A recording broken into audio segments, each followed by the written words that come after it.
ചങ്ങംകുളങ്ങര ശ്രീ മഹാദേവ സേവാ സംഘത്തിന്റെ ആഭിമുഖ്യത്തിൽ കർപ്പൂരാഴി നടത്തി.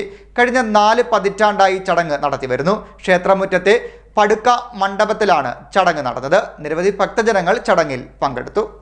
ചങ്ങംകുളങ്ങര ശ്രീ മഹാദേവ സേവാ സംഘത്തിന്റെ ആഭിമുഖ്യത്തിൽ കഴിഞ്ഞ 4 പതിറ്റാണ്ടിലേറെ നടത്താറുള്ള കർപ്പൂരാഴി നടന്നു. ക്ഷേത്രത്തിന് മുന്നിൽ പടുക്ക മണ്ഡപത്തിലാണ് കർപ്പൂരാഴി നടന്നത്. കർപ്പൂരം, ചന്ദനത്തിരി, നെയ്ത്തേങ്ങ, നാളികേരം, ചന്ദനത്തടി, പ്ലാവിൻ വിറക്, നെയ്യ്, മറ്റ് യജ്ഞ വിഭവങ്ങൾ എന്നിവയാണ് ആഴിക്ക് വേണ്ടി തയ്യാറാക്കുന്നത്. അനുഗ്രഹം ലഭിക്കുന്ന സ്വാമിമാർ ഹോമകുണ്ഡത്തിലിറങ്ങി ആനന്ദ നൃത്തം ആടും.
നാടിന്റെ വിവിധ ഭാഗങ്ങളിൽ നിന്നും ഭക്തജനങ്ങൾ ചടങ്ങിൽ എത്തിച്ചേർന്നിരുന്നു. CDNet news, Ochira.